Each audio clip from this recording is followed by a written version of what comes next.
It's time for RealAg Radio on Rural Radio Channel 147 on Sirius XM.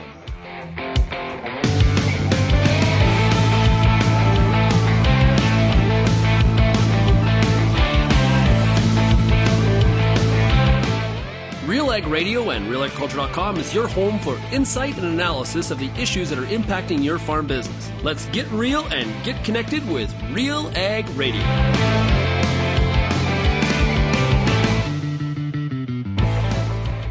Welcome to RealAg Radio here on Rural Radio 147, Sirius XM. Shaun Haney, your host here on this Friday edition of the show. Thanks so much, everybody, for making RealAg Radio and Rural Radio 147 a big part of your workday. Of course, big shout out to everybody listening out there on the RealAg Radio podcast as well.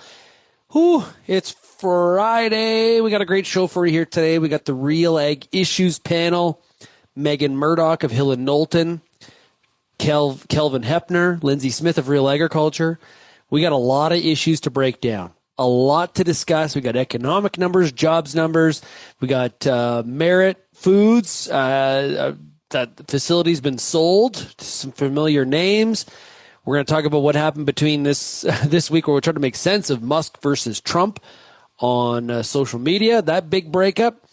We're going to talk about Bill 202 getting through the House in fast fashion. What happened there? We'll be joined by Greg Northey on the panel at the beginning to talk about that. He is the president of CAFTA, also VP of Corporate Affairs at Pulse Canada. So, we've got a star-studded cast, a lot of issues to discuss, a lot of opinion, and I'm looking forward to bringing it all to you. The beef market update, because Greg's joining us, the beef market update, if you're looking for that, you got to go to RealAgriculture.com. It is posted there. It was a steamy week in the cattle markets indeed. Now, if you have any feedback on today's show, we'd love to hear from you. Send me an email, shaney@realagriculture.com. Or, of course, you can call the RealAg feedback line, 855-776-6147. You can find Real Agriculture across all the different social media channels where you can interact with our content to provide your thoughts and commentary there as well. Or another great way to get our stuff is get our e-newsletters, our email subscription. You can find that by going to realagriculture.com/subscribe. A lot of stuff to get through there. And I can't forget, happy birthday to my wife, Trish, and also Bern Tobin from the Real Agriculture team as well. Okay, let's take a break. When we come back, the RealAg Issues panel right after this.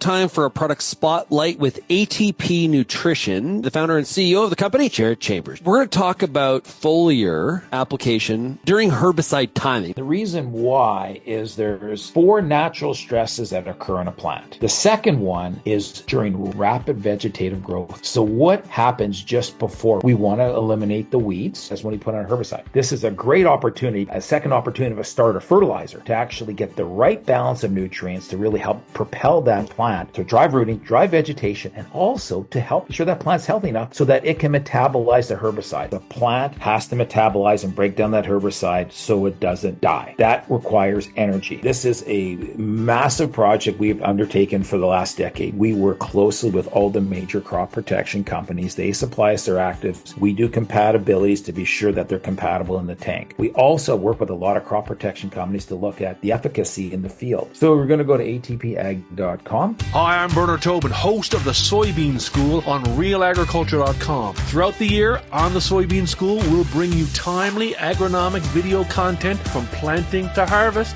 from the latest agronomic research to the latest in production technology. Check out our massive video library on YouTube, RealAgriculture.com, or download the audio podcast versions wherever you get your podcasts.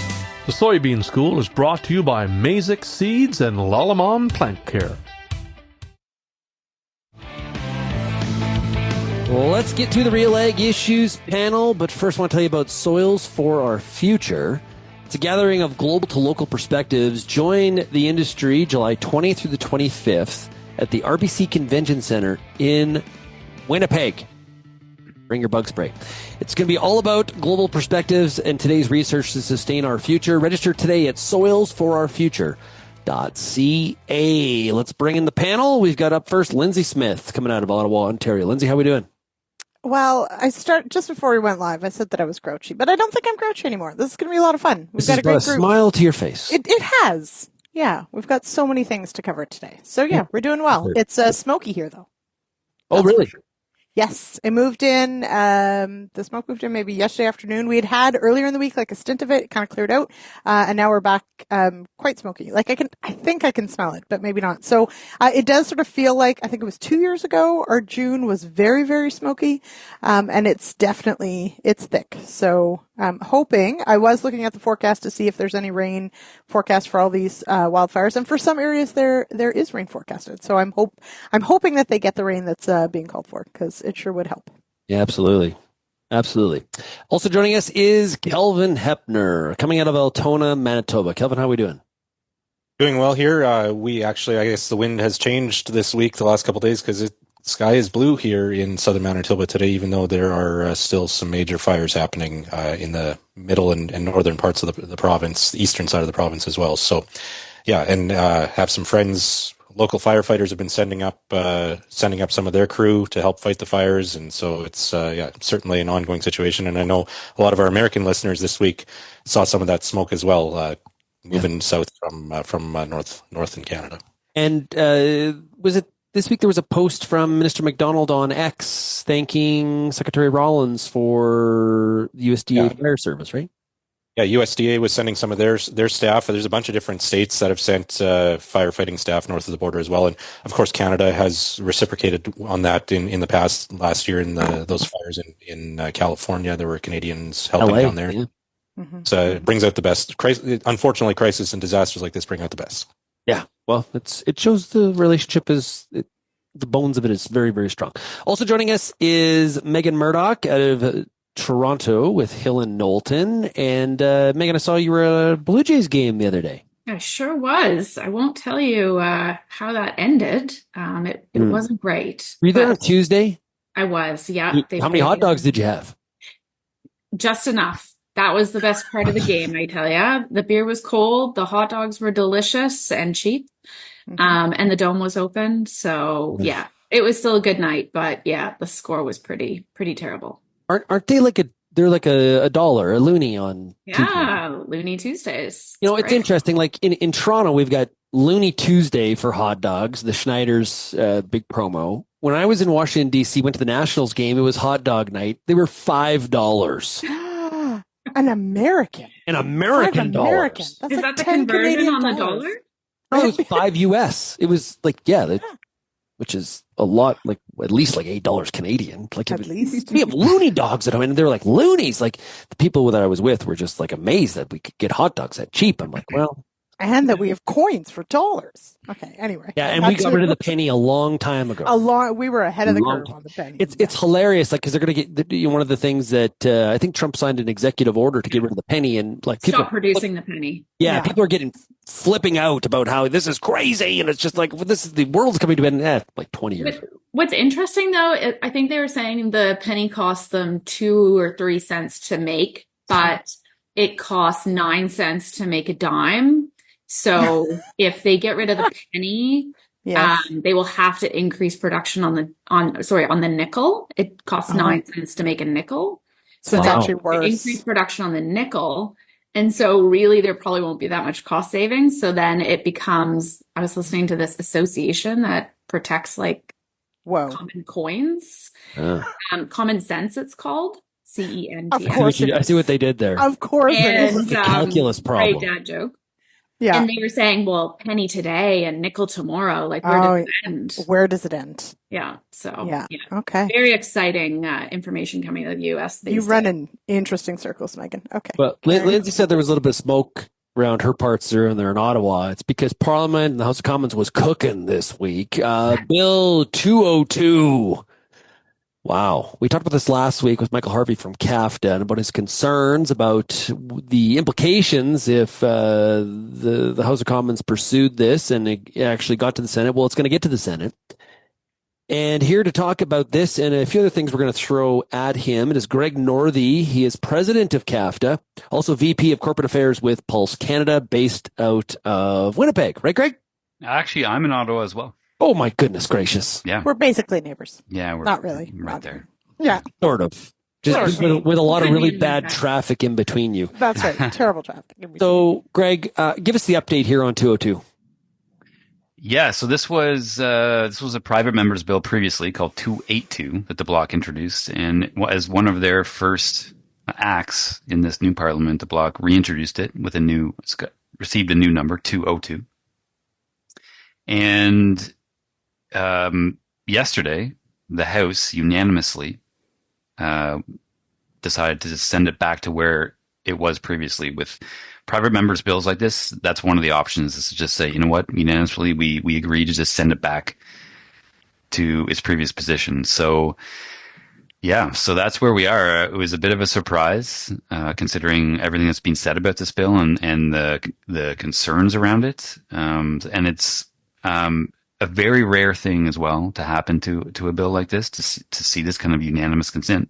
Rarely see it, because it's just a recorded vote. Like, somebody could have just said nay, and then it would have, gone back to the House and started the process there. So, yeah, the decision making by all the parties in the House was very surprising and a bit frustrating.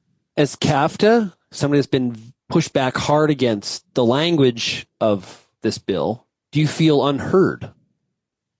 Yeah, I mean, look, we put out a release specifically asking that unanimous consent not be granted, right? For that it needs to be studied, and clearly a decision was made that put, well, we're not sure, what went ahead of the 90% of the Canadian farmers that export and are concerns over this bill. It's been very clear, but that decision was made. So yeah, I think unheard is probably a good way to phrase it, because a decision was clearly made to not listen to this very large constituency that many of these MPs represent. Hey, Kelvin. So last time with 282, this bill received some pretty major hurdles in the Senate, and some liberal, especially some liberal appointed senators, Greg, were quite vocally opposed to it. They're still in the Senate. We haven't seen the new committees formed yet. Who's going to be members on the Foreign Affairs and Trade Committee that where it ran into these roadblocks last time?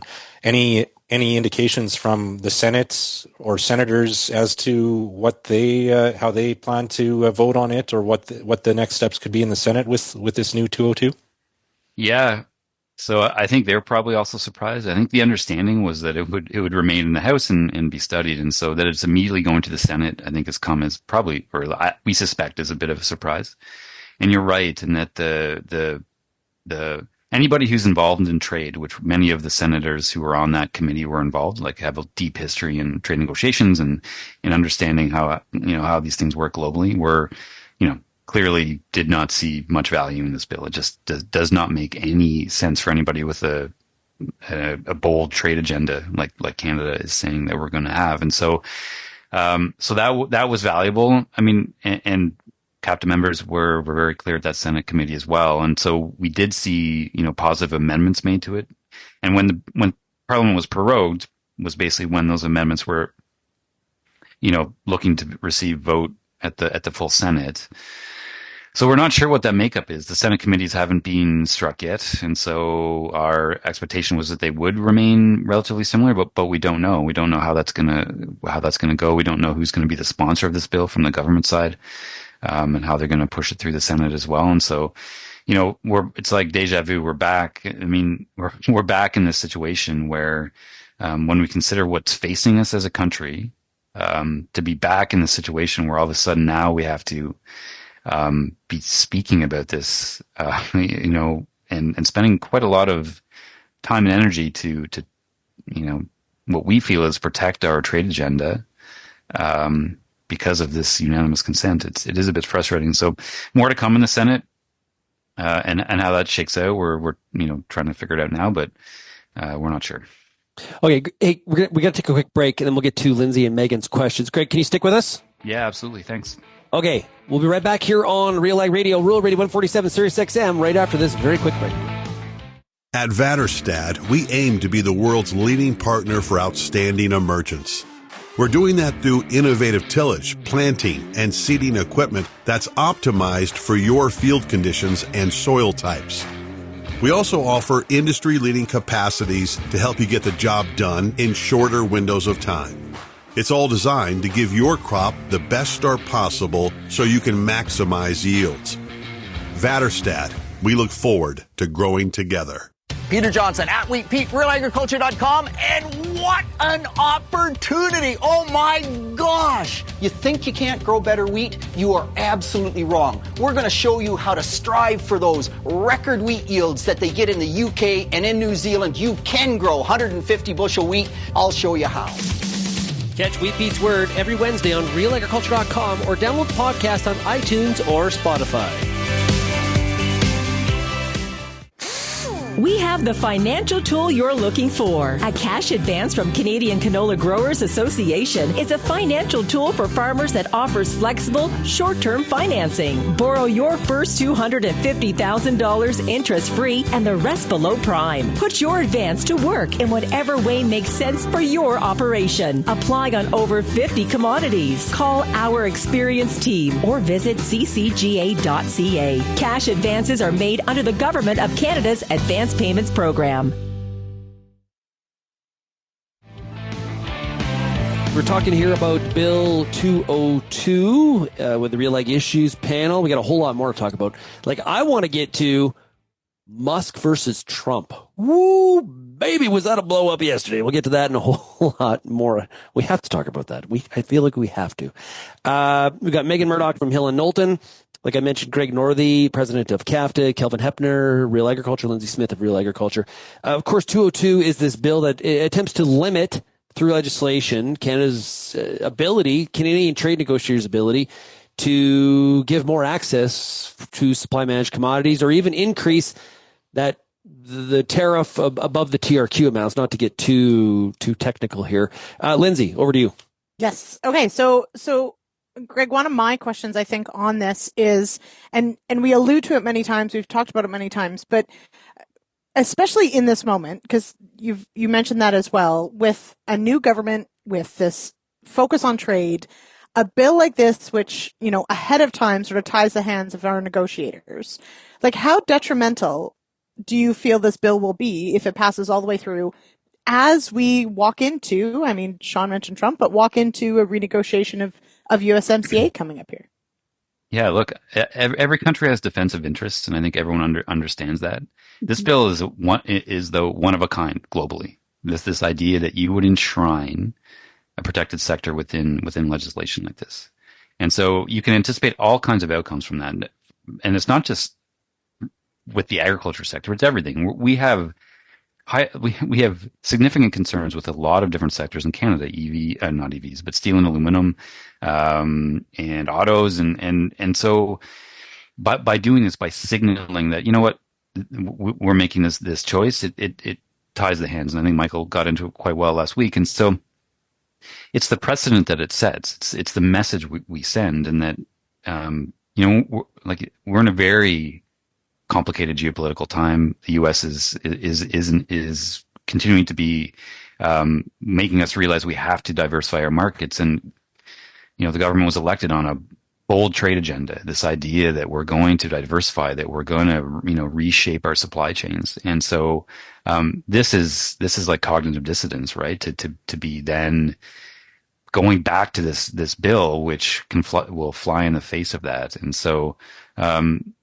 Yeah, so the impact is real. We've always stated it, and it's not just us; it's the whole swath of any kind of expert in this space. And so, it's just frustrating, right, to see this, because it doesn't connect with what we're seeing and what the good moves we're seeing, and then we have this. So it kind of shows lack of confidence in our trade negotiators' ability to get a deal done. We got to sort of corner them and tell them what they can and cannot do in their trade negotiation duties. Meagan? Yeah. And I think it also just, takes something off the table, right? We're in this bizarre negotiating period with someone who's not a rational actor. So it's difficult to predict what the US may do at any particular time. And now we're just making it even, more difficult for our own team to negotiate. I'm curious, Greg, if you've given any thought to, worst case scenario, this gets passed at the Senate. Does the Prime Minister have the ability to still act in any way and come back to Parliament and, essentially request approval of that in spite of the legislation? Like, is there any way once it's passed to still come back to Canada with a different deal? Yeah, I mean, there's been a lot of discussions around that. Essentially, what the bill is saying is that if Canada did strike a deal that did touch SM, that would be in contravention of this act, right? So the process to even get to what you're talking about, where let's say a trade deal was tabled that actually, did contemplate something happening to supply management, would be in direct contravention of the act, right? So you're in a position where, like, what is the legal position even of that action up until that point? It's always so it is, I think, a complicated situation. I mean, when an act for a new trade deal could be tabled, there could be a clause that repeals this part of the legislation potentially. There may be legal positioning out there that, it's not actually possible that legislation like this could tie the hands of government. And so maybe there is a position already that, we pass this, but it doesn't actually mean anything, which I don't know if that makes this any better.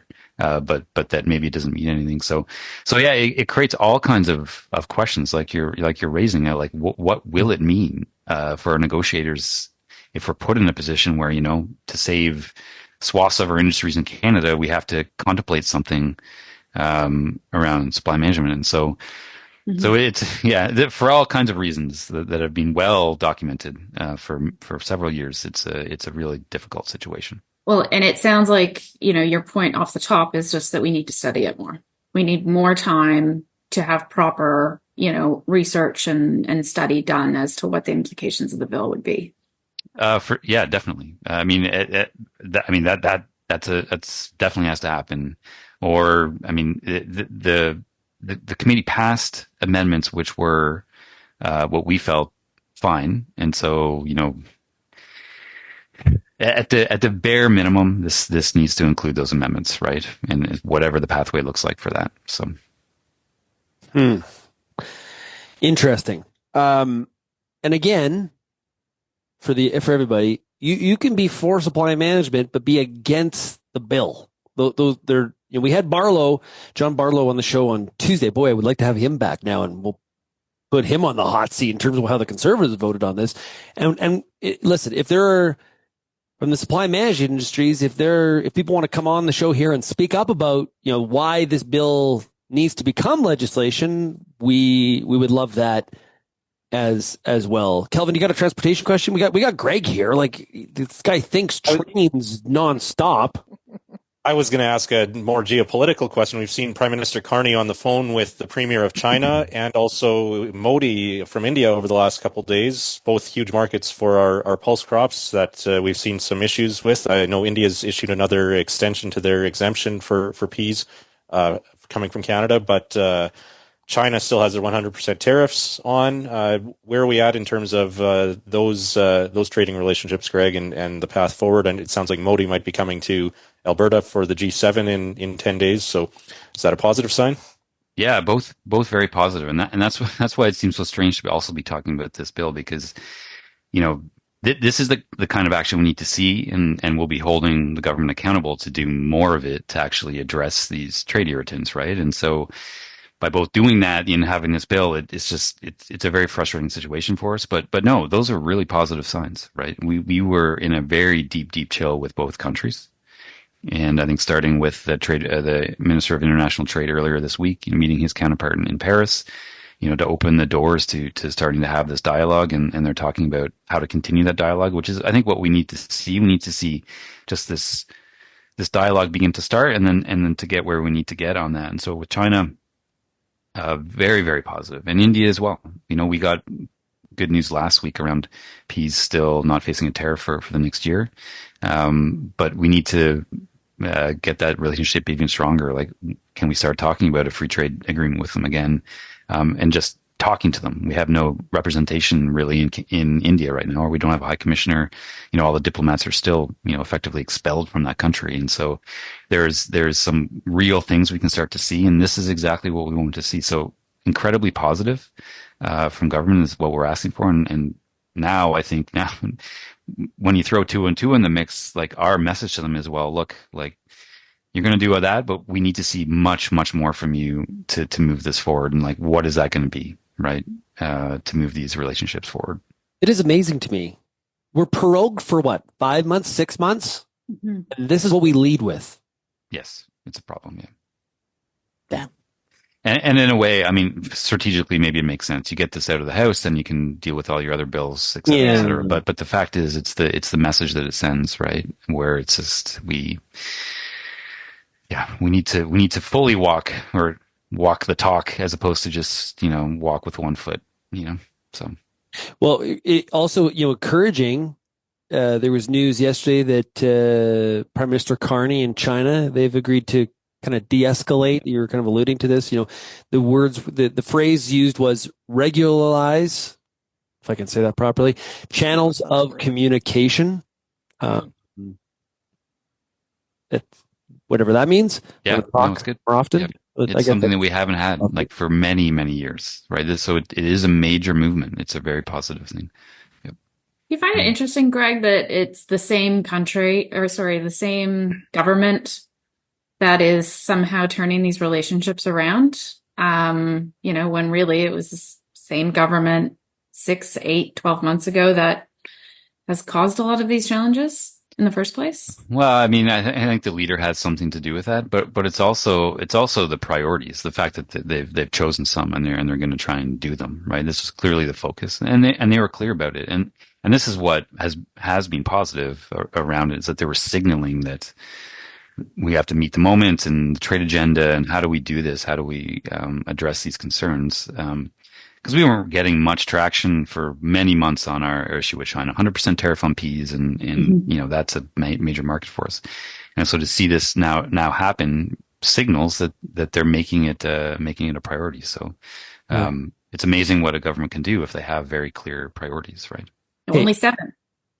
7. Well, that's right. For every department. Yeah.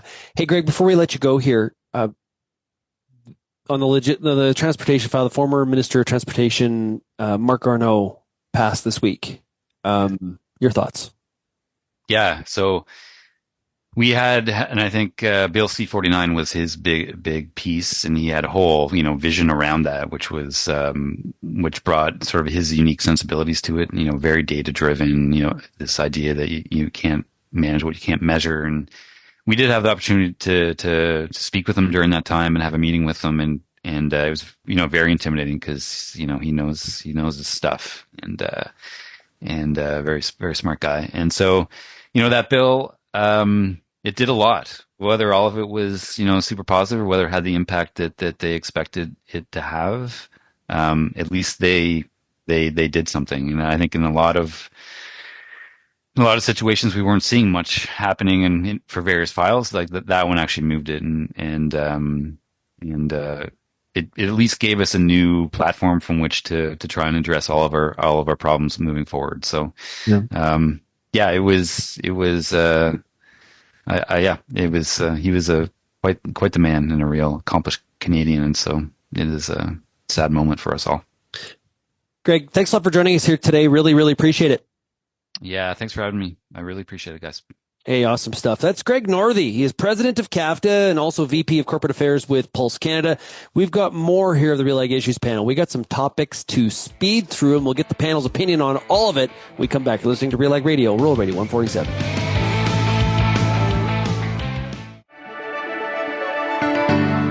Built on over 100 years of seed innovation and unwavering commitment to farmers, Pioneer 100 Series canola hybrids deliver a step change in yield performance and agronomic traits.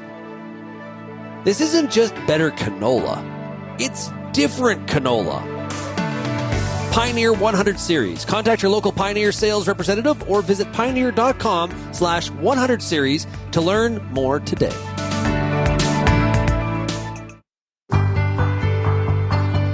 It's summertime, and you've got a lot of important decisions to make when it comes to your corn crop. Let the Corn School on RealAgriculture.com help guide you through those big decisions with input from leading experts in the field. If it's spray timing, disease identification, or any other field issue, the Corn School's got you covered. The Corn School on RealAgriculture.com. Brought to you by BASF and Pride Seeds.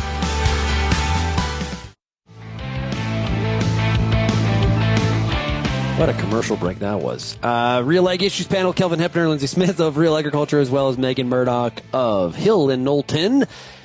We were just talking to Greg Northey from CAFTA, and Kelvin, you wanted to share some words about Mark Garneau.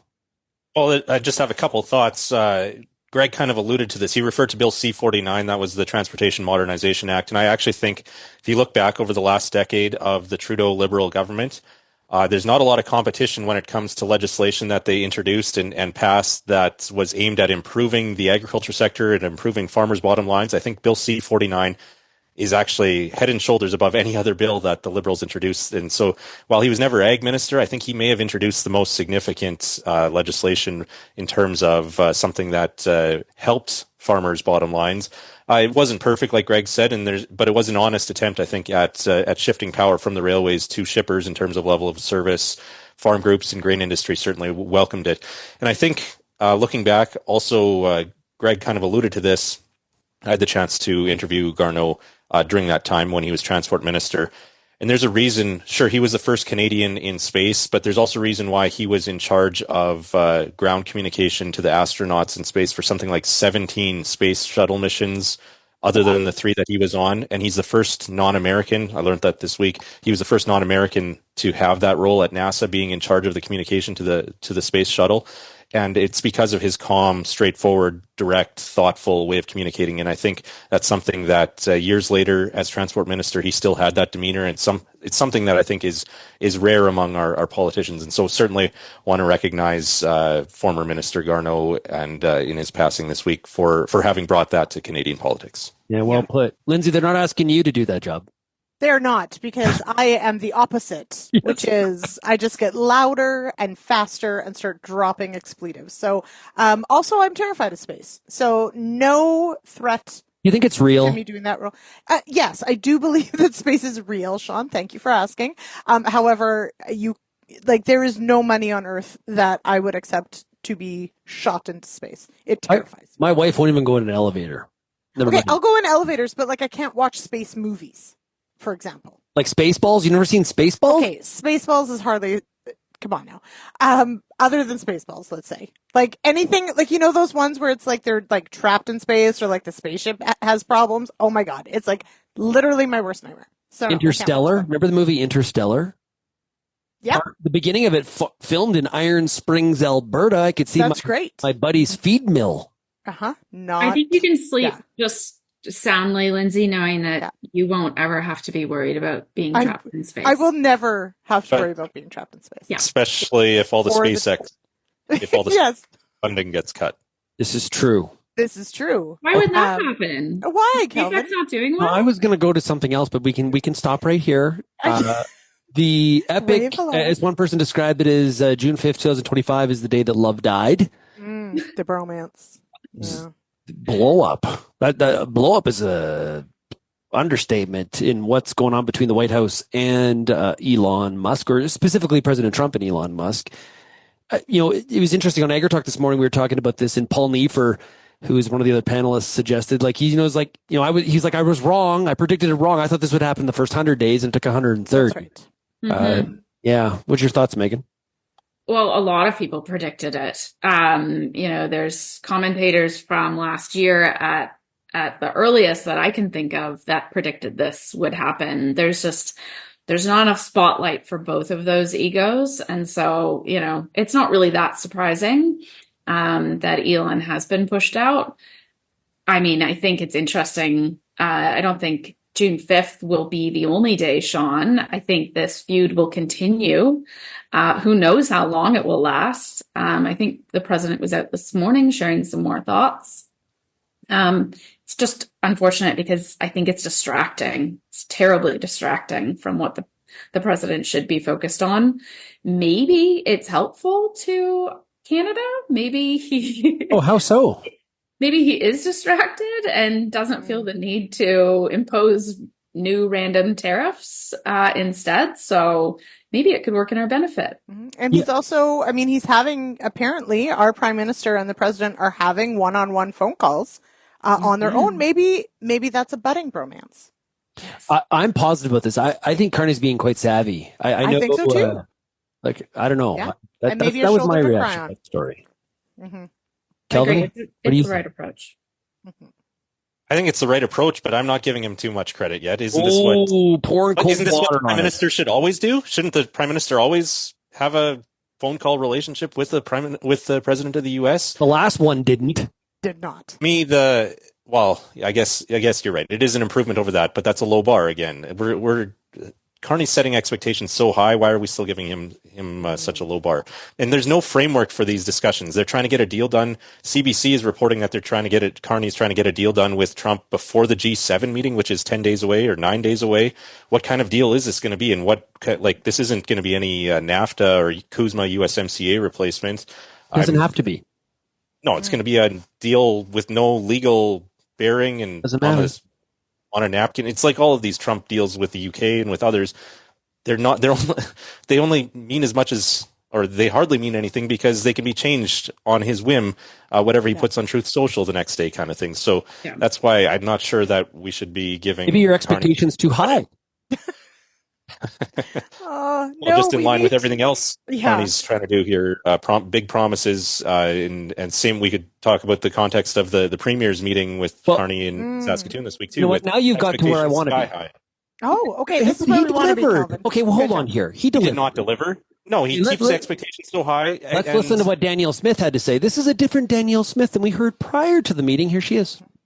I hope so. I mean, I think that there seems to be an appetite to talk about getting pipelines built so that we can get oil and gas to market. The problem is, unless we address the 9 terrible policies that have damaged investor confidence, we're not going to get the proponents coming forward with major investments. So I think it's got to be a 2-track process. Let's get the commitment that we are going to build a new pipeline, and then I'll have to work with the Prime Minister to make sure that we can repeal or significantly amend the policies. Having an energy corridor to northern British Columbia that includes a bitumen pipeline would be a good first step in the communique. Understanding that we won't get a serious proponent from the private sector unless we address those underlying conditions. It's the reason why the federal government had to step in the first time when there were no proponents willing to take forward Trans Mountain. If we're going to continue building pipelines, we have to change the environment. And I've made that point very clear to the Prime Minister, and I'm looking forward to working with him and his energy minister to see how quickly we can address those underlying factors. Seems pretty good to me. Seems like we've moved. No details, no specifics. We're not getting any specifics yet, and that's where people are going to disagree. If anybody is wondering, Kelvin is a C in the DISC profile. Anybody's wondering.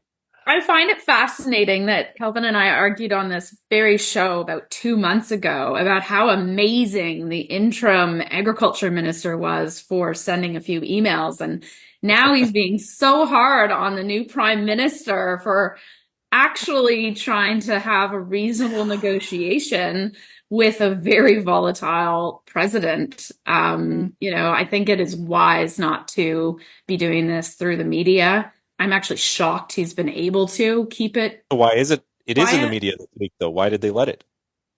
Well, I'm just surprised the president The hasn't U.S. side leaked it.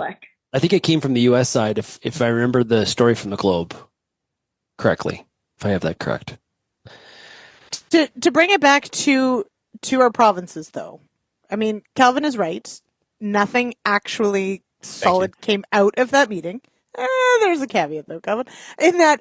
But at the same time, it is true that the tone, the feeling coming out of the meeting, I think, like, our internal group chat was like, has anyone seen Danielle Smith this happy? I don't know if anyone has, right? So as much as there's a high expectation of, like, actual projects, actual shovel ready, actual getting this, Build Canada, One Canada, whatever bill and name we're supposed to use for it, moving these projects forward. There was no big announcement of an actual project per se. Kelvin is exactly right on that. And that is the bar. That is what we are all supposed to be waiting for here. At the same time, given, and I think it was my premier, Doug Ford, that said, this was probably the best meeting in the last 10 years. He hasn't been at all of them for the last 10 years. But anyway, it was, I think, at least from a, vibe, energy perspective, really positive. And frankly, we can't do anything without them all talking to each other. So it is, you're right, Kelvin, a very low bar, but they did cross that bar that they actually did all talk to each other and seem to be at least mostly on the same page. BC Premier David Eby was not there. He was on a trade mission and he certainly wasn't as, but he wasn't there. He didn't sing Kumbaya, so he didn't have the warm fuzzies, I guess. Yeah. I think the Prime Minister might have a reality check. That things move much more slowly in government than he probably wishes they would. The interprovincial promise that, all the borders basically would be down by July 1 has certainly been walked back to simply, having legislation maybe introduced by then. It is just a cobweb and mess of a system that can't be fixed overnight. And I think, he's probably having these conversations with the president, I think I saw reports that they're eyeing towards a September deal. We know that these dates move, and I'm hopeful that he will bring a very business mindset and actually a government working quickly, but maybe I'm perhaps a bit too cynical. I know better, and I'm interested to see when the Prime Minister starts to see that as well. I hope he's got a bit of an attitude behind the scenes, which is yeah. Those are all the barriers. But how do we make this happen? So, is there not a window, though, that diminishes over as more time passes here in terms of the urgency and Canadians' appetite for big changes and for premiers getting on board? To me, or even this is all about appetite. momentum. Yeah, premiers and the federal government as well. But to me, this is all about leadership and momentum. And right now, he has it, and that's why the outcome of that meeting this week was so disappointing, because they didn't convert it into any real rubber hitting the road or pipes hitting the ground or whatever metaphor you want to use there. To me, this is his window for getting stuff done here before we return to our old obstacles, our old barriers, our old complaints. Canadians were disturbed by the tariffs and threats coming, the 51st wording coming from south of the border, and that opened people's eyes and perspectives to things changing, not just maintaining the status quo. But to me, the longer we go without that sense of urgency, the less opportunity there is for Carney and the premiers to make some of these changes, and that's why there's a limited window here. Very fair. I'll ask your opinions on that, I guess. Yeah, no, I think that's very fair. I think the part that I don't have my head wrapped around, maybe I haven't thought about it enough, is in those private conversations he's having with President Trump. He should learn about leverage. And trying to understand the leverage that he has over the premiers, and I don't know what those are. That's what makes this stuff happen politically, is where you have leverage and you force their hand, and you don't let those premiers be obstacles to things actually happening. Then that's the part that I think there's a gap there, and I don't know what those levers are, but that's what he has to pull, in my opinion. Meagan? And maybe Canadians' maybe Canadians' opinions just quickly have changed for the long term, and maybe it's not just a blip in Canadian opinions changing. Maybe enough Quebecers are in favor of pipelines that there will actually be a pipeline built. So that's hard to believe. Hey, or BC. We got to take a very quick break. Okay, we'll be right back. You're listening to RealAg Radio, the RealAg Issues panel, back right after this. I'm Lyndsey Smith from RealAgriculture.com. Join me Monday nights for The Agronomists, a 1-hour live and interactive show broadcast across YouTube, Facebook, and X. Monday nights at 8 p.m. Eastern, I host expert agronomists from all over the country to give you answers to some of the toughest agronomic questions. Join us live or catch the replay Tuesday morning. That's The Agronomists with me, Lyndsey Smith, Monday nights live at 8 p.m. Eastern. How's your seed quality? What should you treat with? What about herbicide carryover and environmental concerns? Spring is here, and you've got a lot of things to think about in regards to your pulse crop. The Pulse School on Real Agriculture has information and advice for all these questions and more to help you navigate this season. Brought to you by BASF. Pulse School episodes are available at pulseschool.com, realagriculture.com, or as a podcast on your favorite streaming service. Download the latest episode today. Another piece of news that was out this morning were the job numbers for Canada. And reading from the Globe and Mail here, job growth has been virtually non-existent in the country since the start of the year, says Statistics Canada. Canada's jobless rate rose 0.1 of a percentage point to 7% in May, amid a gain of 8,800 jobs in the month, the agency said in its latest labor survey. Ouch, Kelvin. Not good. Yeah, and we saw data as well this week. The first quarter GDP numbers, not positive. We saw trade surplus numbers, a major nosedive there, coming in way below expectations in terms of trade. And so the number of data points here adding up. At the same time, we saw the Bank of Canada this week in their interest rate decision say that they're going to basically take it decision by decision, month by month, based on the data. They're not going to be forecasting the direction of the. Basically going to go with looking into the short term status quo there in terms of no cut. Although I think the bond market is expecting another 1 or 2 cuts before the end of the year. So yeah, it's adding up that things are kind of in a stagnant. We're headed into this stagnation kind of period. I think that's something that people on Main Street businesses would have said is already the case in a lot of the country. Not everywhere, but a lot of the country.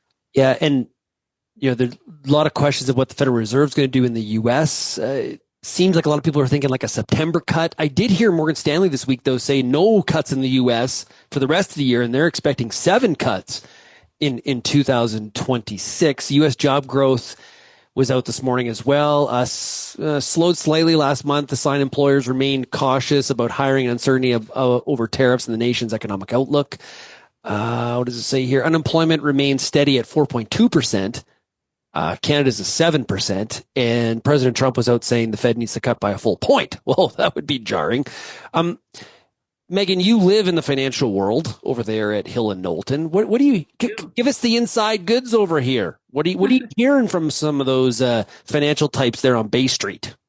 Well, I mean, if you're following any of the economists' language, you'll see a lot of maybe not recession talk, but a lot of low growth, right? Or no growth, which can be actually even worse for our economy because it is just on that edge where people aren't investing, people are, finding ways to be more efficient, but, they're not hiring, they're not, putting greater investment into AI, into technologies. We're sitting in this uncertain period where, as Kelvin mentioned, the Bank of Canada decided to hold and they can't really forecast where they might go because everything is just so uncertain. And certainly we're hearing that from our clients. We're seeing it where, people are being very cautious. They're not, as we see with the job numbers, they're not employing. Usually around this time of year, and Kelvin, correct me if I'm wrong, usually we see some growth given at the student level of those kinds of jobs coming on for the summer.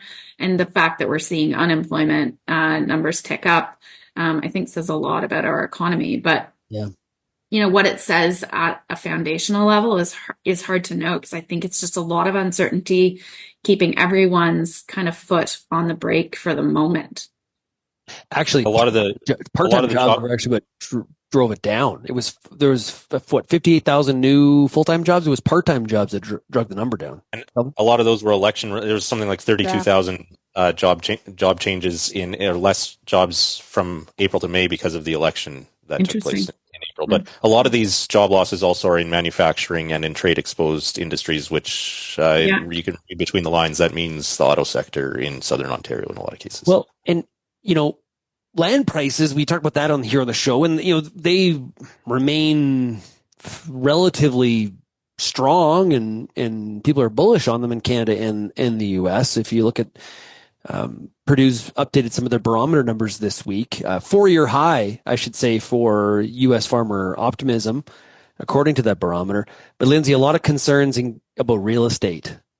The Toronto condo market, there's a lot of concern there. I heard this week that record amount of real estate value for sale in the U.S., In places like Florida, 27% of the listings have a price reduction attached to them. Mm-hmm. Is not good. No, and real estate is one of those that parking, farmland for a bit, because farmland is one of those investments that even when growth slows, still grows in value. The old adage, they're not making more land. Sure. Okay, cool. But when you look at, sort of economies overall and at a much greater scale, real estate becomes one of those where it impacts so many people's personal, not just their wealth, but like your actual outlook on things, right? Like if you need to sell something and it's sitting on the market, like that is a very scary sort of situation of like, whether you're relocating, whether you're downsizing, whether you're whatever, we put so much stock, like, and we being Canadians, Americans, etc., like, especially in Canada, our homes or our cottages or whatever are a huge part of like our retirement plan. Nest egg. Frankly, right? It's our net. That's how we invest. A lot of the average, the average Canadian, your house is probably your biggest asset and probably the biggest part of your retirement plan. And so when you see, overall real estate values dropping, it is a really scary thing economically overall, and really is a reflection, I think, of, as Meagan pointed out, and Kelvin as well, of like our optimism and or our sort of our outlook on how things may go. When there's uncertainty or when there's a slowdown, and when you're just not sure what's going to happen, the default is going to be to do nothing. And that means maybe not buying something, not investing, not expanding, right? You don't take risks when you're not sure what the outcome is going to be. Yeah. And that starts to the point. snowball effect. And it's worth noting the banks reported their quarterly earnings last week, and many of them are putting away more and more money to cover expected potential losses on debt. So Canadians have, their debt is increasing. We've done a few surveys for clients lately and just understanding that financial perspective of consumers right now. And they're considering changing the way they're investing, the way they're saving, because they're just nervous about what trade tensions will do to their jobs, what it'll do to the cost of food and cost of living overall. So they're kind of holding back on where they're putting their money and maybe taking on more debt in the short term. To make sure that they have kind of that cash at hand if they need it. And we're seeing that through to the banks who are putting aside more money for possible defaults. Well, this has been, I don't think we really ended on a really positive note here, but it's been a great show here today. I really do appreciate it. Tyler McCann from Cappy wasn't here, but what I really think we need to do is set up like a webcam in his minivan as he's taking his family. I think they're going to the zoo or something today. And just him arguing with the windshield as he's listening to us. That would have been a really good sort of side. How they do like they're sort of like the second feed. The reaction videos. Yeah. We just need Tyler shaking his fist at the sky. The Manning cast. The Manning cast. The McCann cast. The McCann cast. The McCann cast. Because think of the traffic to your website, Shaun. That would drive. I mean, it'd be incredible. Come on, everybody. Come check it out. All right. Hey, for everybody, we stay with us. If you're listening to the RealAg Radio podcast, we do have a bonus segment where we're going to talk about the things we did not get to. And I'm sure there is a number of those things. So we'll get to that. If you have any feedback on today's show, send me an email, shaney@realagriculture.com, or the RealAg feedback line, 855-776-6147. Thanks, everybody, for getting real and getting connected with RealAg Radio, I should say. And we'll chat again next week. Cheers, everybody.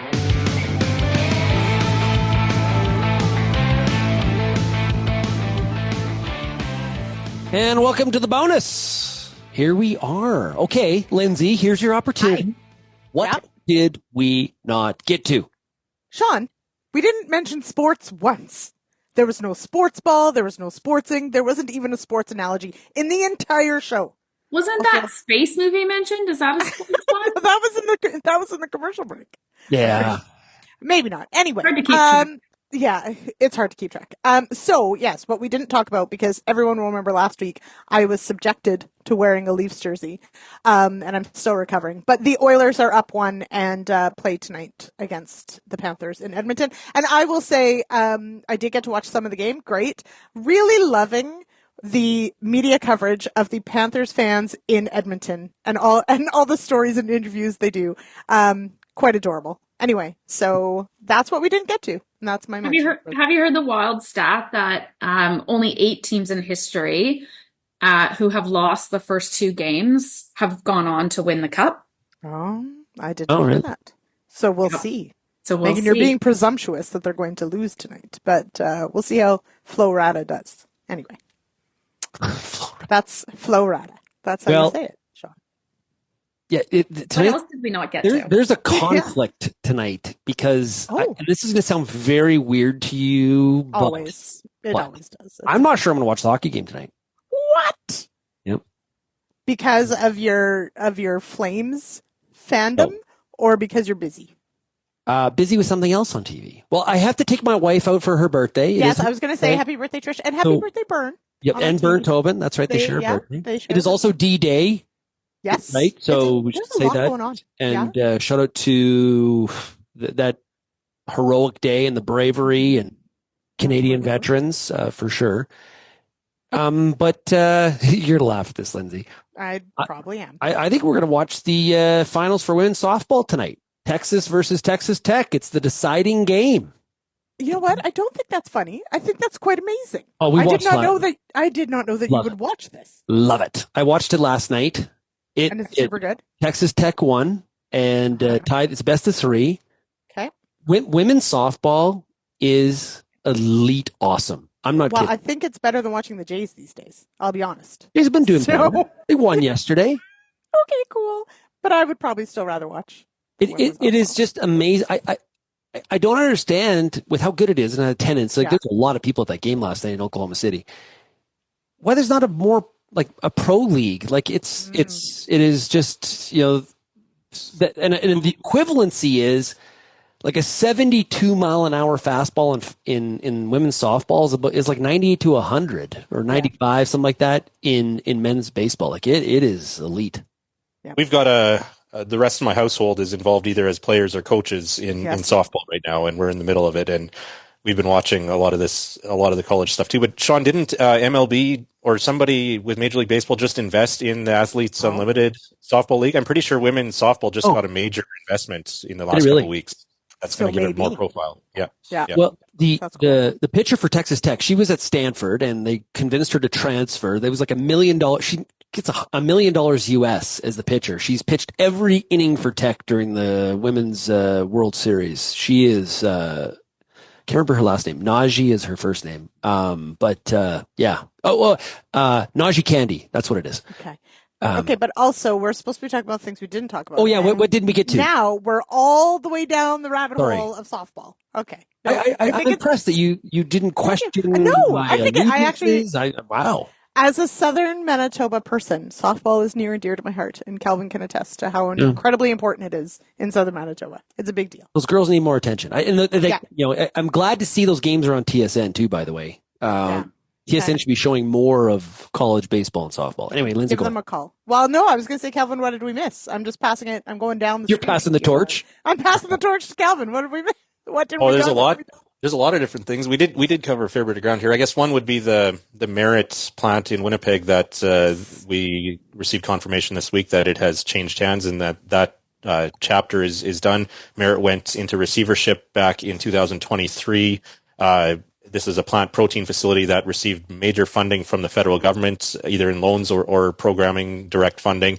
And as of May 30th, the old CEOs of Merit Functional Foods are the new owners of this plant. And so we're definitely paying attention to what the next steps are there with that facility. And again, an example of government. There's a lot of talk right now about government and Farm Credit Canada investing in food processing and expanding our food processing sector in Canada. But this is the kind of story that hopefully there are lessons to be learned from in terms of not having it happen again or more often. And we do know that the new owners are not planning to resume plant protein production out of this facility. They are selling the equipment right now and planning to repurpose the building. So we'll stay tuned. I heard what it's for.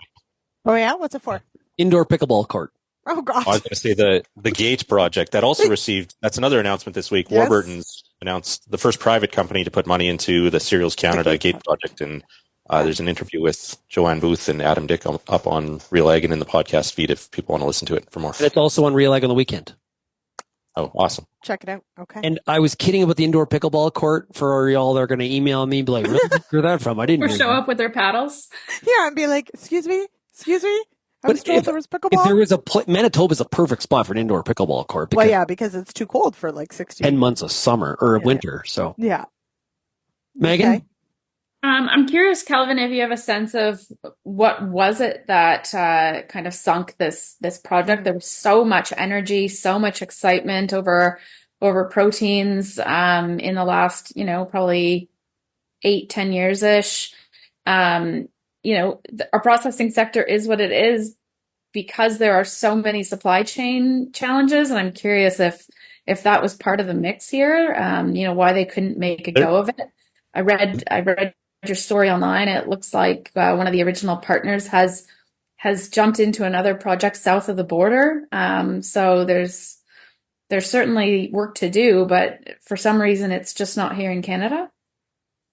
Yeah, well, I think the Inflation Reduction Act that the Biden administration implemented had a major impact in terms of drawing investment south of the border from a tax perspective and that type of thing. One of the big factors, though, in not only the Merit plant, but all the plant protein facilities that were built or invested in over the last 5 to 10 years that you alluded to, Meagan, there's been major imports of cheap plant protein from China. And in the U.S., there's been an anti-dumping. Canada has had an investigation. I'm not sure where it's at right now. The U.S. actually completed an anti-dumping investigation and put a tariff or a levy on duties on that cheap plant protein coming back from China. But that was one of the things that Merit really struggled to compete against. And so numerous factors, but I think those are two of the big ones. Yeah. Blame China for a lot of things. That one was real. Right. We had the CEO of the company that was leading that investigation, or that was pushing for that investigation on the show. US side. Yes. Yeah, we met her at the Northern Pulse Growers meeting in Minot. Yeah. I mean, given how much money it did receive from different levels of government, I mean, if it can't make a go of it with that level of investment, I don't know what company can. Well, Justin Trudeau himself announced almost $100 million in government funding for it right in the middle of COVID, kind of 2020, for this specific facility. And to be fair, though, we've been trying to push Canada to be more bold. We're going to have failure. We have to be okay with failure. I know our culture doesn't like failure. We fear a little bit. We're very risk adverse. So, I don't know. Maybe build that plant now. Yep. Maybe it's a different story. Don't have the China situation, like timing. I don't know the specifics, but I'm just. And there's potential here for a redemption story. We don't know the terms of the purchase now as to what FCC and Export Development Canada, the two main lenders that were out money on this plant. We don't know how much they got paid on this sale now.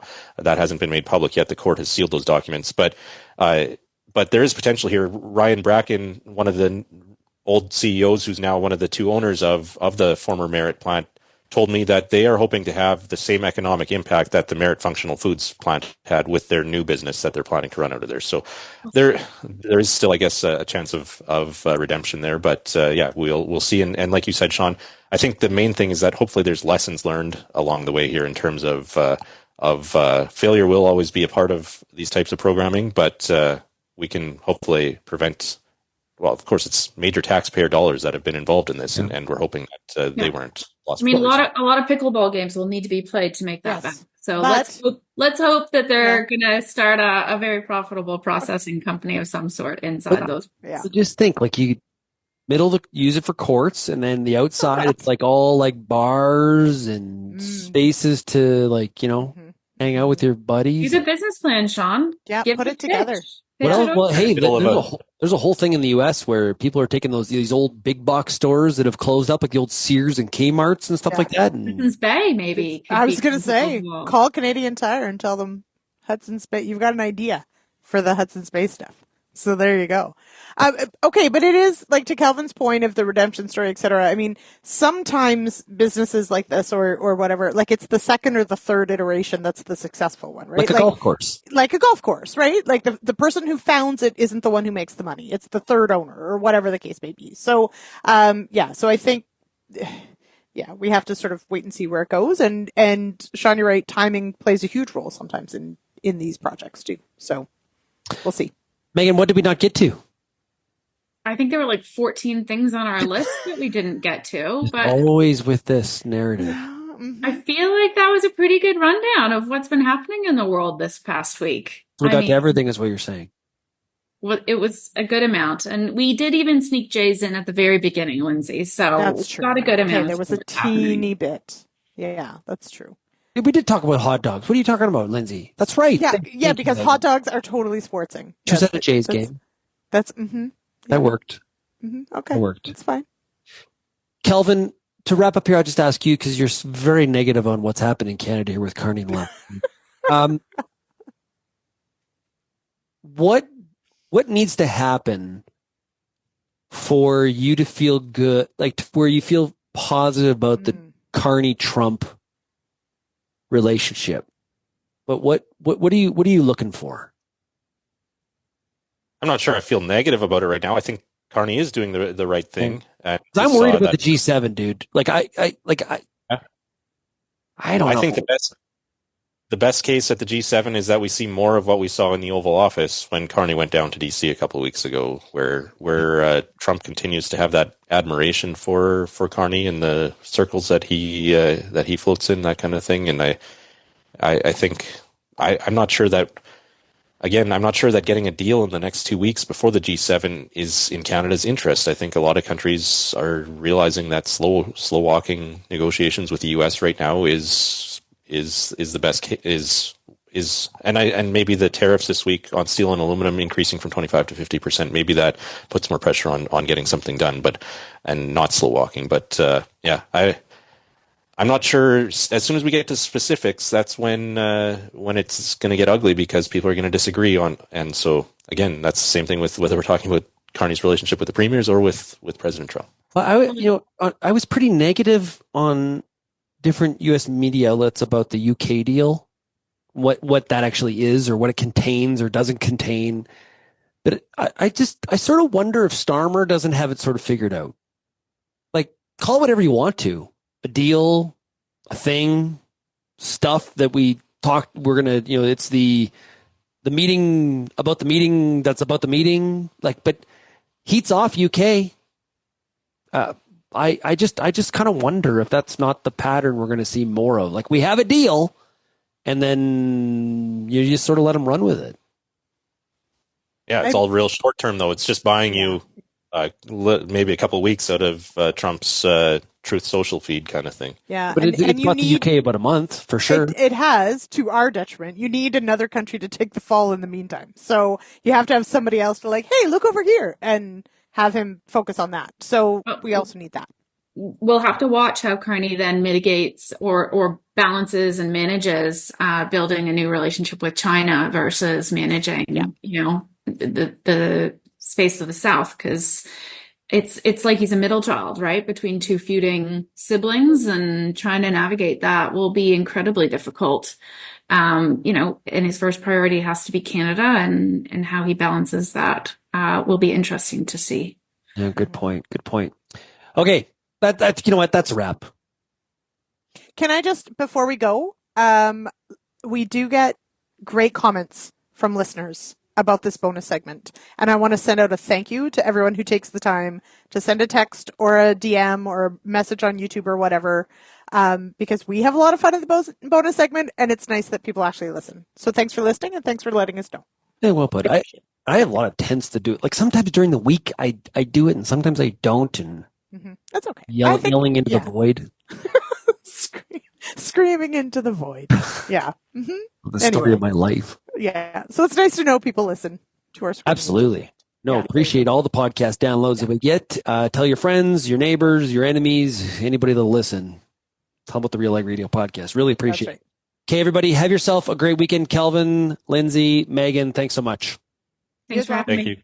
Hey, make sure everybody that you go to realagriculture.com here over the weekend. If you're not getting our newsletters, I don't know why you would not be, but you should be.